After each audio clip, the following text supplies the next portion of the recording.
ühesõnaga, mina olen seda alati öelnud, kui seda on minult küsitud, et kõige tugevam meetod üldse on aus olemine. Sest ausus aitab sul häälestada vaimu. See muutub kandvaks.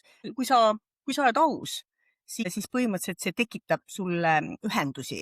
See tekitab ühendusi.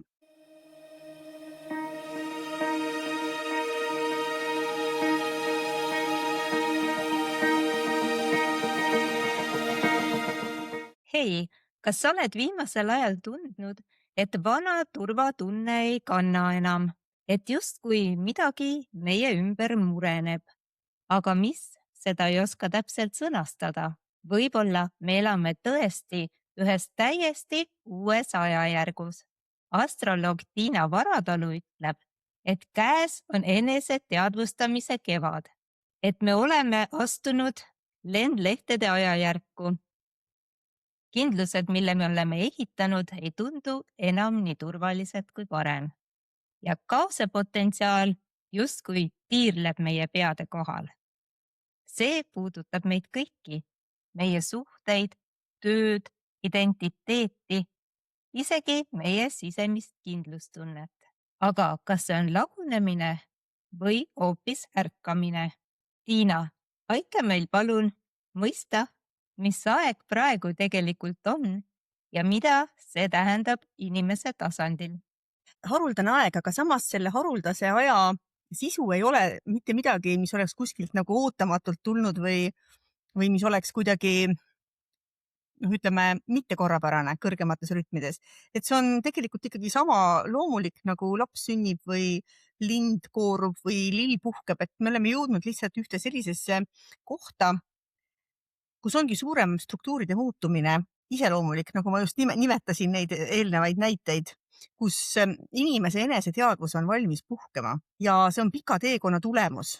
Inimesed on tõepoolest nagu eriti haruldased lilled, loo ja peenras ja nemad ka puhkevad ühel hetkel ja hakkavad levitama siis sellist eneseteadlikkuse lõhna, nagu sellised puhkevad teadvused. Ja me olemegi siis sellisesse kevadesse jõudnud ja astroloogiliste rütmide peegeldusest on siis korraga väga haruldased positsioonid. Esiteks on Saturn ja Neptuun sisenenud korraga jäära esimesse kraadi ja see on väga haruldane. Esiteks jäära esimene kraad on sodiaagi algus, mitte lihtsalt ühe märgi algus, vaid ta on nagu kogu sodiaagi algus, ta on siis mina olen. Saturn on ratsionaalse, ütleme, mõistuse valitseja. Ta on nii-öelda mateeria valitseja, aja ja ruumi valitseja. Neptuun on hingeookeani valitseja, nii et tegelikult see valitseja tähendabki seda, et ta on nagu sild, et planeet on, ütleme, astroloogilises niisuguses käsitluses on ta nagu sild, mis ühendab, ütleme, mingisugust energiatasandit, mingit vibratsioonitasandit ja ta toob seda materiaalsesse kogemusse. Ta on nagu sild vaimse ja materiaalse vahel. Ja kui see sild nii-öelda nõksatab paika, siis sealt kaudu hakkab sisenema meie materiaalsesse kogemusse seda sorti energia, mida me peame siis omakorda oma teadvustes nagu integreerima. Me peame nagu saavutama läbilaskevõime nende sageduste, tasandite, olemuse aspektide või kuidas keegi tahab nimetada suhtes, mis hakkavad sisenema meie teadvusesse, mis on nagu, ütleme, kõrgema korrapära kogemuse, kõrgema korrapära ilming. Need Saturn ja Neptuun on niisiis just nagu ratsionaalne ajupool ja intuitiivne ajupool.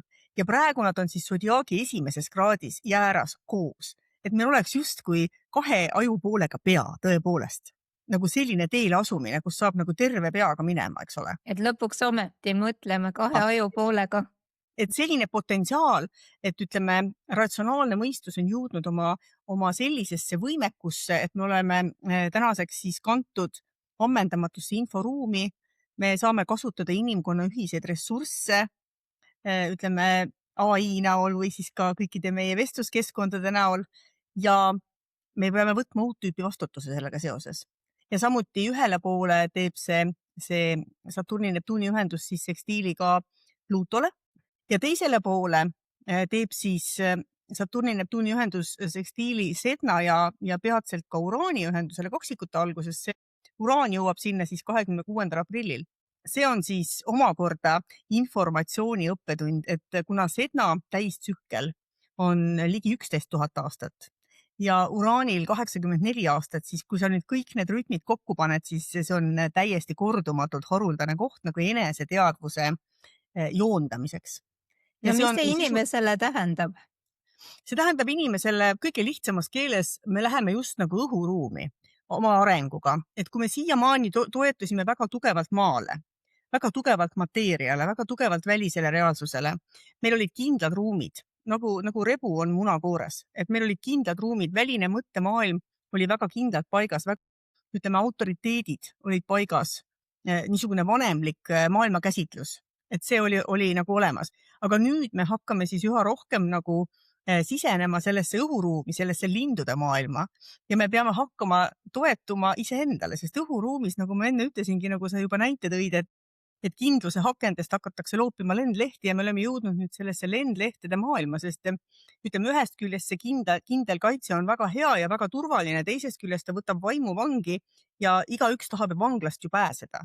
Noh, ja need lendlehed tekivadki sellest vabaduse igatsusest ja tänaseks see vabaduse igatsus on ennast teostanud nii-öelda ammendamatus inforuumis ja nüüd me peame õppima selles ammendamatus inforuumis ka elama reaalselt ja vastutama sellisel kombel, nagu vastutavad linnud, kes toetuvad iseendale, mitte välisele, vaid iseendale. Ja selleks, et iseendale toetuda, selleks on vaja individuaalseid eneseteadvuse tugistruktuure, nagu linnul on vaja sulgi. Et me peame nagu need endale arendama. Jah. Ütle palun, miks inimestel üldse on vaja niisuguseid uusi alguseid ja arengutsükleid? See on väga No, tähtis. see on paratamatus, sest kogu elu ja kogu loodus ju, kuna ütleme, materiaalne kogemus seisakut ei talu, sellepärast et kas sina tahaksid, et keegi suudaks sind päästa nii, et sa jääd igaveseks sellesse tuppa, kus sa praegu oled? See oleks ju kohutav. Oleks hirmus. Ja vot kuna materiaalses kogemuses ongi siis see asi, et materiaalne kogemus on eneseteadvuse sünnikanal. Ta ongi nagu eneseteadvuse sünnikanal, et ta on, võib öelda sümboolselt, et olemuslik looja hangib endale materiaalse kogemuse kaudu eneseteadvust, et see ongi nagu looja geniaalne meetod tuua endale eneseteadvus. Loomulikult sünnikanalis ei ole kellelgi arukas pidama jääda, me ei saa ennast sisse seada alaliselt sünnikanalisse. See oleks väga ebamugav. Ja tänu sellele sünnikanal tuleb alati läbida. Ja sellepärast see ongi niimoodi, et see muutus on tõesti vältimatu. Muutus on vältimatu ja niimoodi ongi, et kõik loomad sünnivad ja surevad, kõik lilled puhkevad ja pudenevad, kõik inimesed avarduvad oma teadvuses ja avarduvad ja horisont jääb alati silmapiir jääb alati silmapiirile, mine ükskõik kui kiiresti, ükskõik kui kaua, eks ju taevas on alati lõpmatu, on ju, no nii on. Ja sa rääkisid siin muutumistest ja ütleme, me räägime ju siin energia muutumisest enamasti, et kui suur sinu hinnangul on siis välistel teguritel roll ja kui palju sõltub inimesest endast, tema otsustest, tema elukäik? No mina ütleksin, et inimene elab piirpinnal. Inimene elab piirpinnal, nagu me elame maa ja taeva piiril. Ja see, mis on maas, on kindel. Sinna, kuhu seeme külvati, seal tuleb temal kohaneda. Ja mida sügavamal ta juurdub, seda rohkem ta saab ammutada sealt nii-öelda ainest ja seda kõrgemale ta tõuseb, eks ju. Aga taeva pool on täiesti vaba. Ehk siis ka meie individuaalse teadvuse võimalused.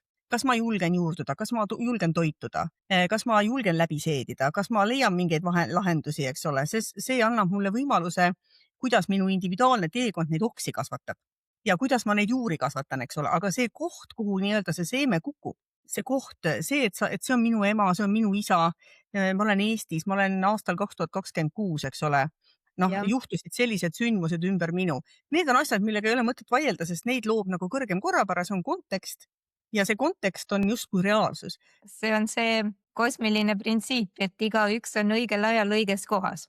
Ja, sellepärast, et mingisugusel hetkel, mõned aastad tagasi ma sain alles väga selgesti aru enda jaoks, mis asi on reaalsus. Ongi siis reaalsus tähendab teisisõnu tegelikkus. Ja see on sellesama olemusliku looja, selle terviklooja või selle kõrgema korrapära viis tagasisidestada oma individuaalseid eneseteadvuse teekondi nimega inimene, nagu ütleme tasakaalu tõega, kõrgema korrapära tõega, et see on nagu tõe tagasiside. Minu teekonna tasakaalu tõde on selline, see on minu reaalsus, mind ümbritseb minu reaalsus ja see on nagu laadis see, et Jumal ei valeta, eks. Ja mind ümbritseb minu tegelikkus, sind ümbritseb sinu tegelikkus. Iga individuaalset eneseteadvuse teekonda ümbritseb tema tegelikkus, tema reaalsus. Ja seda justkui kõrgem korrapära ehitab ju üles niimoodi, et kõik, kujutad ette, kui me peaksime tegelema sellega, et kas ma ikka seedin selle toidu täna ära, mille ma jah, et põhimõtteliselt nagu need on need asjad, mis on kindlalt paigas ja me ju ei tahaks. Me ei tahaks, et minu aju ei ehitata äkki enam õigesti üles või et mul äkki ühel hommikul on silmade asemel on kõrvad, on ju. No Et me jumalal võtame läks seda nii iseenesestmõistetavalt, eks ole, Jaa, ja et see see on ongi see loodud ja kõrgem nii see korrapära. toimib, eks. Ja seda on, ütleme, 99% meie elust on seesama kõrgem korrapära, ehitab üles, kõik puud lähevad lehte, vahtra otsas ei ole kogemata kaselehed, eks ole. Kõik asjad toimivad niimoodi ja see on meie jaoks tavaline, sest inimese jaoks ongi see täiuslikkus on talle algusest tavaline. No See on ja me meie võime eripära. elu usaldada, et see kõik nii toimib ja nii oli ja nii on ja Ja muidugi ka see, et me tegelikult mingis mõttes võiks öelda, et see koht, kuhu inimkond tänaseks on jõudnud, ongi see, et me hakkame nagu nägema ja avastama seda kõrgemat korrapära. Me hakkame avastama seda, kui usaldavad me tegelikult oleme, et me läheme hommikul bussi. Kas sa lähed kunagi kontrollima, kas bussijuht on adekvaatses seisundis? Ei lähe. Me läheme aga kui restorani. kahtlus tekib, siis peaks kontrollima. Kui ühesõnaga lähed sööba, lähme suga näiteks kohvikusse. Ja. Kas me lähme kontrollima, tegema analüüsi, mida me sinna sisse sööme? Või mis iganes, eks? Põhimõtteliselt me elame ikkagi 100% usalduse peal ja tõepoolest läbi aegade igasuguse poliitilise olukorra ajal ikka kogu piim on pakitud, sünnitused on vastu võetud, surnud maetud, eks ole, tänav pühitud. Alati on see kõrgem korrapära toiminud, aga me ei ole seda lihtsalt niimoodi usaldama õppinud. Me oleme, alguses peab inimene tuginema kontrollile. Ja siis ta me läheb pole kontrolli. seda mõtestanud veel lihtsalt Meil on oma selliselt, nagu me kontrollimise ja räägime. hirmuga nii palju tegemist olnud, et meil ei ole mahtigi mõtestada seda olnud. Aga nüüd see uus etapp, kuhu me jõuame, hakkabki vahetama nagu inimese teadvuses seda kohta, et me hakkame avastama, kui hoitud me oleme.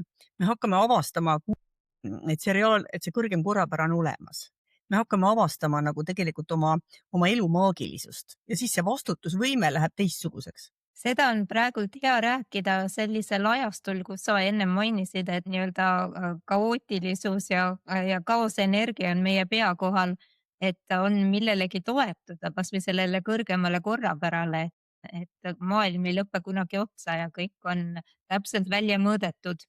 Jah, just nimelt, et tegelikult, et me saaksime siin 100% vabal tahtel oma tähelepanu pöörata, oma tähelepanu liigutada, et me saaksime oma seoseid luua, et me saaksime oma teekondi mõtestada, me saaksime luua seda tähendusrikkust, olla siin läbi raskuste tähtede poole teel ja tuua oma enda loojale eneseteadvust. Selleks me oleme hästi hoitud, me oleme väga hästi hoitud. Ja eks me hakkame seda avastama rohkem. Me rääkisime siin ka, ütleme, selle tehisintellekti arengust ja uutest tehnoloogiatest, mis nagu iga päevaga arenevad kiiremini, kui me keegi üldse hoomata suudame. Kuidas sulle tundub, et sellel uuel ajastul, kus me praegu oleme, kas üldse piire on? No piirid ongi needsamad reaalsuse piirid ja ütleme, kuna reaalsuse piirid on ikkagi väga paigas, selles mõttes, et õigel ajal õiges kohas on ikkagi väga selge piir. Ja see, et igaüks on üks ja ainus ja kõik on ühes, see ka. Ja see, et tervikus toimib, ütleme, tasakaalu liikumine ikkagi väga täpselt, et vaata nagu meie hingaminegi. Et kui sul ikkagi välja hingamine ammendub, siis seal ei ole midagi enam seletada ega vaielda, siis sa kas lämbud või hakkad sisse hingama, ega seal ei ole midagi kellegiga vaielda. Et need asjad on alati, need piirid on alati paigas. Me rääkisime vastutusest. Kuidas sulle tundub, kas täna on lihtsam kuidagi seda vastutust kellelegi teisele ja kuhugi mujale suunata, et inimene nagu tahab vastutuse enda pealt ära suunata? Mulle viimasel ajal tundub, et inimesed teavad väga hästi oma õigusi, aga just vastutust ei taha keegi võtta. See on täiesti tavapärane lapsepõlve süütu käitumine. See on meil alati olnud, sellepärast et inimene on mingis mõttes selline tegelane, et ta liigub, ütleme, vahendajate toel kohtumisele oma reaalsusega. Ja reaalsus ongi tegelikult kohtumine loojaga. Kohtumine loojaga ei ole see, et sa kohtud mingisuguste muinasjutuliste mingite fantaasiatega või mingisuguste. Ei, loojaga kohtumine ongi reaalsusega kohtumine põhimõtteliselt. Sellepärast, et reaalsus on lihtsalt looja viis ümbritseda, tagasisidestada kõik oma eneseteadvuse teekonnad kõrgema korrapäraga. Et see kõrgem korrapära ehitab meid nähtamatust üles ja see kõrgem korrapära tagasisidestab meid nähtavas. Noh, ilma igasuguste vigadeta. Noh, naljaga pooleks võiks öelda, et jumal, kui ta inimese teele saatis, oma kompuutri tööle pani, siis ta oleks just öelnud, et mina kannan ja mina ei eksi ega ei valeta. Sa võid mulle toetuda. Mine vaata, mis värk on. Too mulle eneseteadvus. Kanna mu haavatavus tervikusse tagasi. Ja inimene läkski pimedana alasti poolearuliste kätte, nööri otsas, eks ju, jumala uue põlvkonna mudel. Viimase generatsiooni operatsioonisüsteemid ja täiesti infotühi. Ja niimoodi me annamegi ennast elu kätte, anname ennast maailma kätte, anname ennast mineviku kätte, sest minevik on see tegelikult lihtsalt sellepärast, et ema oli enne olemas, isa oli enne olemas, maailm oli enne olemas, ma tulin viimasena ja ma ei tea, kes ma olen. Ja nii võimsalt inimene alustab. Noh, ja vaata, me oleme siin juba ligi pool sajandit täitsa elus, eks ju. Et see on väga Täitsa usaldusväärne. elus. See on jah. Aga mis on nüüd selle uue ajastu nii-öelda õppetund kogu inimkonnale, et mida me peame nüüd ära õppima?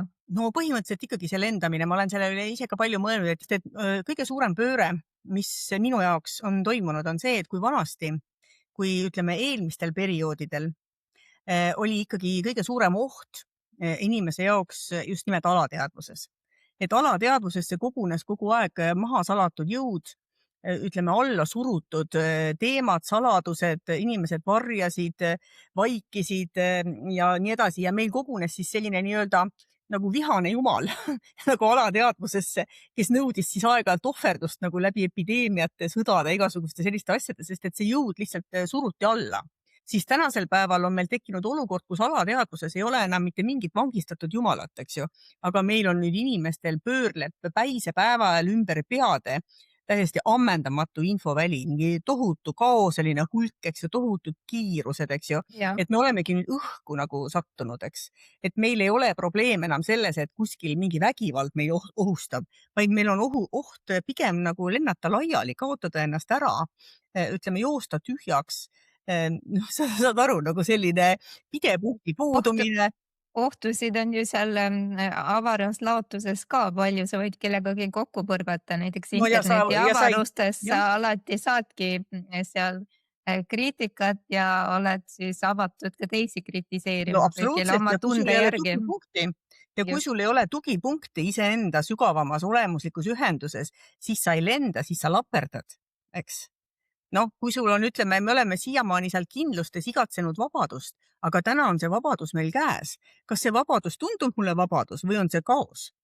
Et võt see, need küsimused on praegu ja lindude maailmas on kõige suurem eripära see, indiaanlased on sümboliseerinud alati läbi lindude just neid nii-öelda mentaalseid ja niisugusi vaimseid nii-öelda keskkondi, eks. Et see on nagu see lindude maailm ja siis ongi see, et lindude puhul linnud käituvad täiesti teistmoodi kui kõik ülejäänud elanikud maa peal. Noh, näiteks nagu suhetes. Et kui taimede suhted tuginevad nagu füüsilisele plaanile, lehtedele, lehestikule, siis taimede suhted on materiaalsed ja need kestavad sügiseni. Kui tuleb sügis, siis on vesi peale, valgus maha ja kõik lähevad, partnerlus on läbi, eks. Loomade partnerlus on emotsionaalne. Loomade partnerlus tugineb nii-öelda poegadele peamiselt, et kõik algab jooksuajaga, hakkavad tulema pojad, pesa tehakse poegade jaoks, pojad kasvatatakse suureks ja kogu kamp läheb laiali ja järgmisel kevadel on uus jooksuaeg, uued jooksjad. Aga ainukesed sellised tegelased, kes on elukestvas partnerluses, on siis linnud. Ja suured linnud, nagu me teame, neil on eluaegsed partnerid. Ja nemad käituvad täiesti teistmoodi, sellepärast, et nemad kõigepealt peavad ise seisuma. Iga lind peab üksi tulema välja sellest munast. Ta peab üksi purustama selle munakoore üle maailma lõpu ja tulema selle muna purunemisega toime. Ja kasvatama endale kõik need suled, kõik need lennusuled, udusuled, sabasuled, tiivasuled ja kõik need suled peavad kasvama välja tema kehast. Peale kleebitud sulgedega ta ei lenda mitte kuskile. Nii et ka praegu selline õppimine, ma lihtsalt õpin nagu informatsiooni selgeks ja ma ei tunne ära selle tähendust, see ei kanna mind. Minu teadmised peavad olema kandvad, nad peavad olema läbi seeditud. Samuti see lind peab siis ühel hetkel suutma jätta maha maa, tõusta lendu, balansseerima oma tiivad, eks ju, tulema toime seal võib-olla igasuguste asjaoludega. Ja siis, kui ta on nii kaugele jõudnud, siis ta leiab teise samasuguse linnu. Ta leiab endale partneri, ta valib endale partneri. kuidas nüüd siis see üks inimene saab ära kasutada seda uut tsüklit oma isiklikus enesearengus? Lendama õppimisel, ma saan aru. No põhimõtteliselt jah, sest et see lendamine on ikkagi individuaalse teadvuse tugistruktuurid, iseseisev mõtlemine ja muidugi loomulikult ühenduse loomine nende ütleme olemuslike tasanditega nagu instinkt. Kõige parem meetod ikkagi inimese jaoks on ausus. Esiteks tunnistada täiesti ausalt igasuguseid, ütleme, oma ebakindlusi, oma teemasid, mis on olulised, eks ju, tõde, mingeid hirme, mingisuguseid, ühesõnaga, mina olen seda alati öelnud, kui seda on minult küsitud, et kõige tugevam meetod üldse on aus olemine, sest ausus aitab sul häälestada vaimu. See muutub kandvaks. Kui sa oled aus, siis põhimõtteliselt see tekitab sulle ühendusi. See tekitab ühendusi. Ja kui ma presidendi kõnet kuulasin, siis seal oli palju juttu ka üksindusest ja üksildusest, mida inimesed kogevad täna rohkem kui kunagi varem ja nüüd justkui see uus ajastu, kus kõike on ülekülluses, on justkui vastupidi, inimesed tunnevad ennast üksinda ja üksildasena. Kuidas sa seda siis selgitad? Miks see nii on? No see on mingis mõttes ka selle asja juurde kuuluv loomulik asi. Esiteks, vanasti olid suhted väga palju seotud puudusega, seepärast et see üksindus oli just nagu see, et sa vajasid kedagi. Nüüd on niimoodi, et sul on telefonis või Facebookis või kus iganes, sul on nagu kogu maailm on nagu kliki kaugusel. Sa võiks põhimõtteliselt võtta kellega iganes ühendust igal hetkel, aga sa ei taha. Sellepärast, et see impulss on täpselt vastupidi, sa ei taha. Et sa enam ilma asjata kellegiga ühendust väga võtta ei taha, on ju. Enamasti inimesed ei helista enam üksteisele, nüüd saadetakse sõnumeid ja siis vastatakse, kui parasjagu on vaba hetk ja hoopis teine kultuur on tekkinud, eks ju? On hoopis teine kultuur tekkinud, jah. Ja kuna selle üksindusega on veel ka selline asi, et see üksindus on vajalik mingis mõttes, sest see viib ühendusse läbi ühe, et kuna inimene saab ühenduse oma sisemise olemusega, oma olemuse tuumaga, oma vaistsude, oma instinktidega, nii-öelda loojaga, oma äratundmistega, see ühendus on läbi ühe. Selleks, et see ühendus saada, selleks on mingis mõttes vaja minna läbi selle üksinduse värava, sest see üksinduse värav viib ühtsusesse. Ja kui sa seda üksinduse väravat ei läbi, siis sinu suhted kipuvad olema sõltuvussuhted. Aga kui sa lähed suhetesse läbi üksinduse värava, siis on need ühtsuse suhted. Ja need on palju-palju sügavamad ja palju vabastavamad ja palju võimsamad suhted, aga ma ei saa öelda, et neid oleks kerge luua. See tahab julgust. Kas ma saan sinust õigesti aru, et meil on siiski lootust, et me loome läbi selle üksinduse kunagi siis ühenduse? No ilmselt me praegu tegelikult vist ilmselt sellega ka tegeleme, sest kui me võtame see ühendus läbi ühe, looja ühendus, seda on ju alati öeldud, et on üks Jumal, eks. Aga see üks Jumal, kui ta välja toodi, siis hakkas tekkima neid Jumala kujusid ja siis tekkis see kaklus nende Jumala kujude pärast, et missugune nendest kujudest on nüüd see üks ja ainus, eks ju. Aga tegelikult ei ole ta kunagi olnud kujude maailmas, sellepärast et kuna looja on kõike hõlmav ja nähtamatu, siis ühendus loojaga on iga inimese jaoks läbi ühe. Ühendus teostub loojaga läbi ühe. See on sellepärast, et ütleme, olemuslik looja on kõige suurem üks ja ainus ja inimene on kõige väiksem üks ja ainus, unikaalne. Olemuslik looja on universaalne, inimene on unikaalne. Mõlemat on ainult üks. Üks on kõige suurem üks ja ainus ja teine on kõige väiksem üks ja ainus. Nende ühendus on tuumühendus, nagu kosmoses on tuumtuginemine. Kosmose kõrgem korrapära ongi siis tuumtuginemine. Kõik kosmoseobjektid toetuvad keskmele. Kosmoses ei ole teistele tuginemist, sest sellist ühikut nagu teine, sellist projektsioonühikut nagu teine ei ole üldse kosmoses olemas. Ja võt inimesed, kui nad tahavad saada ühendust selle jumalikkusega, siis läbi aegade nad on kasutanud seda ühendust läbi ühe neid ring ja pulk, eks ju. Et on kirikukellad, on ring ja pulk, on trummid, täpselt samamoodi, on kongid. Isegi sünnipäeval, kui sa lähed, läbi aegade on mindud näiteks juubeli sünnipäevale ja lüüakse kristallpokaale kokku. Jälle kristallhelikausid ja ühe puudutus kõll. Et on alati tunnetatud, et kõige suurem viis ülendada juubilari on ühe puudutus nende sfääridega, sfääride muusika, eks. ja nüüd muidugi programmeerimine on ju ka tugineb ühtedele ja nullidele ja see ühtede ja nullide ühendus ongi meid aidanud nüüd siis sellesse ühendusse läbi ühe. Me oleme nüüd igaüks nii-öelda üksi ja me saame siis nagu seda ühtsust enda jaoks leida ja otsida ja mõtestada. Noh, ja loomulikult siin tekib mingitel hetkedel see, et kui ma nüüd sisenen sellest üksinduse väravast, kas ma jäängi üksi, kui ma pole mitte kunagi ühtsust tajunud. Noh, mida ma saangi siis muud mõelda, kui et nüüd on üksindus, on ju?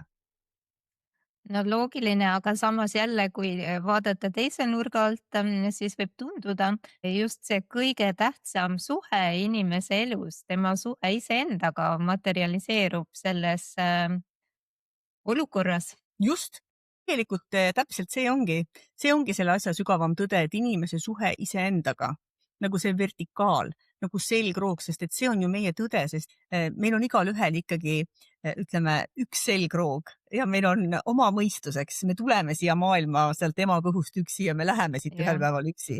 Noh, ja vahepeal on ju väga hea leida siis see ühtekuuluvus niimoodi, et ma olen ka vaba, et ma ei ole sõltlane. Ja vot praegu käib see ümberhäälestamine siis selle sõltuvussuhete ja siis selle ühtsuse vahel. Ja siin muidugi on igasuguseid häälestamise hädasid. Jah, ja kui vaba siis on see vaba, see on see küsimus ja nagu sa ennem ütlesid, et kui seda vabadust ei osata ka siis õigesti kasutada, siis see võib ka kaoseks muutuda. Jah, jah, just nimelt pidetuseks, kaoseks, Jah. kõikideks sellisteks asjadeks, et noh, jah, inimene on niivõrd täiuslik jumala kompuuter, et ega selle seadistamine ei ole mingisugune lihtne asi. Tiina, sa oled mulle korduvalt öelnud, et astroloogia, sinu kutsumus ei ole mingi tuleviku ennustuse meetod sinu jaoks, vaid pigem see on siis sisekaemuse meetod. Ma tean seda, aga ma pean sinult ikkagi küsima, kui sa vaatad nüüd tähtede seise ja analüüsid siis inimkonna teekonda, et mis saab edasi? See on vist meie kõigi ühine küsimus, et me oleme ikkagi tohutus kaoses oma sõdadega ja inimeste niisuguse vastastiku vaenu õhutamisega.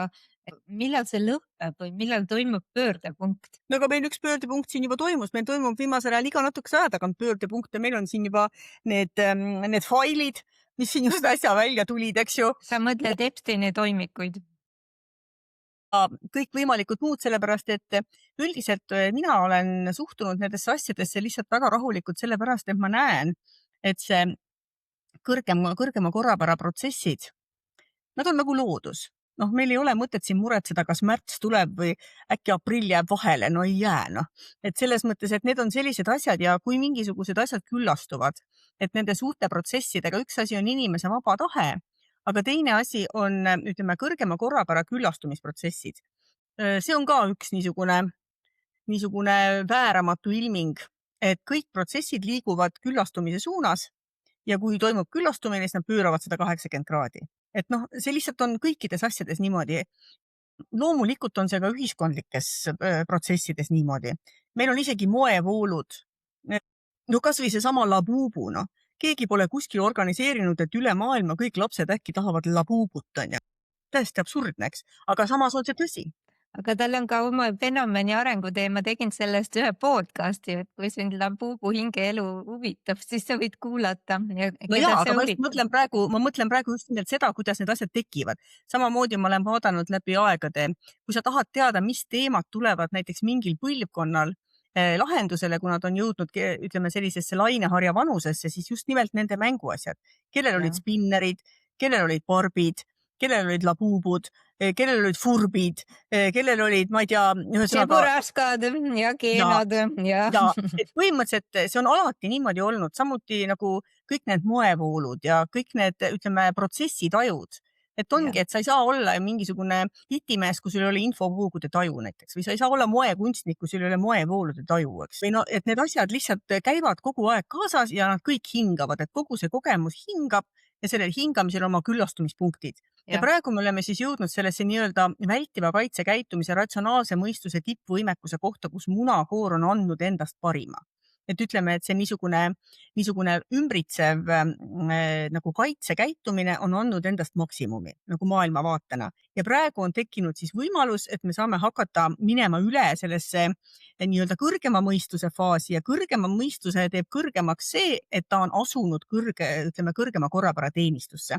Et nagu me oleme vist varem ka sinuga sellest rääkinud, et mõistuse jaoks ongi kõige suurem koht on see, et mõistus on ütleme õpilasena juht ja kui meistriks saab, siis saab teenindajaks. Aga sellest mõistus ise aru ei saa alguses. Et miks niimoodi on, et kui ta on õpilane, siis ta on juht ja kui ta meistriks saab, siis ta saab teenindajaks.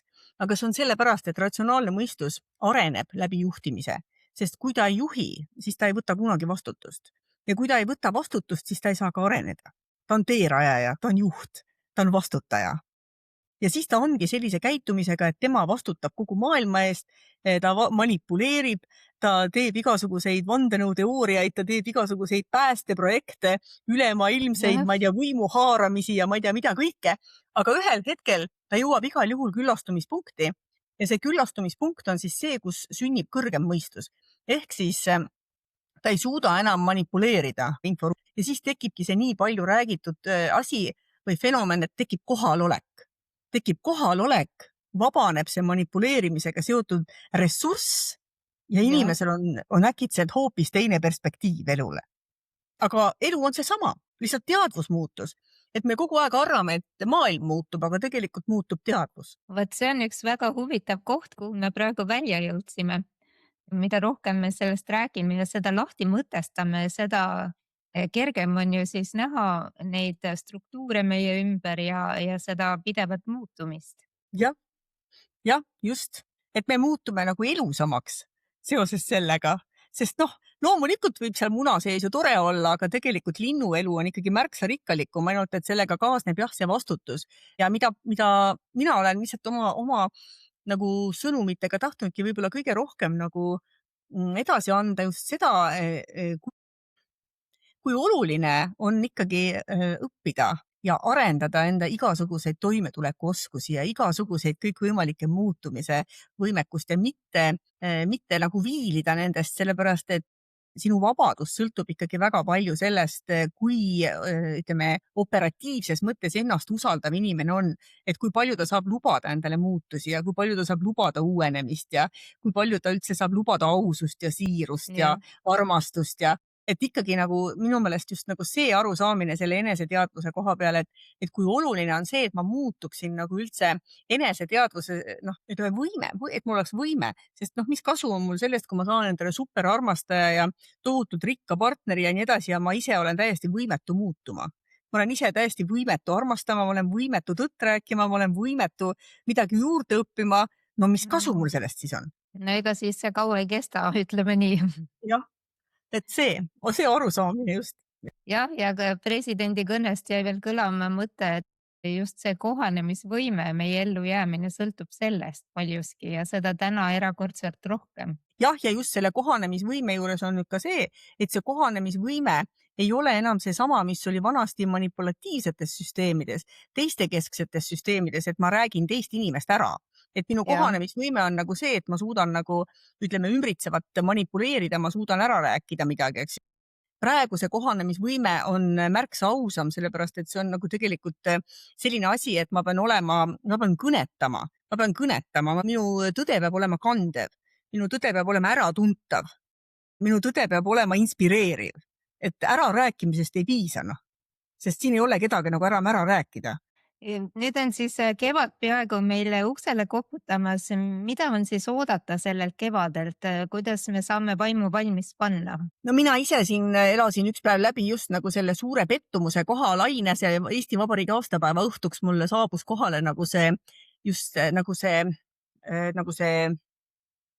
sama munakoore langemise ja selle ütleme, võib-olla selline nagu pettumus mehes. Kui selline asi oli õhus, on, et see ei ole tõde mehe kohta absoluutselt. Aga just nimelt see muutus, vaata, et see muutus tekitab nagu sellise pettumuse laine, et see sama Epsteini failid näiteks, et autoriteedid ei ole nagu ühesõnaga sellised, nagu me tahaks, et nad oleksid, eks. sellist ausust ja sellist enesetruudust ja endale kindlaks jäämist ja sellist asja, sellist vaimutruudust ja sellist asja praegu on vähe. miks see sind isiklikult puudutas, Tiina? Või Tead, kuidas see puudutas? see puudutas mind sellepärast, et ma olen ise nagu sündinud sellisest kohast 23 aastat tagasi, kus see manipuleeriv maailm nagu siis ikkagi oli minu elu võib-olla üks kõige suurem katsumus. Ja sealt ma tulin nagu välja ja ma leidsin sealt selle manipuleeriva süsteemi keskelt või nende süsteemide keskelt, ma leidsin selle vaimupuudutuse, mis äratas minus nagu mingis mõttes selle sisemise sõdalase või selle sisemise mehelikkuse, mis on nagu looja. Ja selle Sinu jõuga sisemise sõdalase.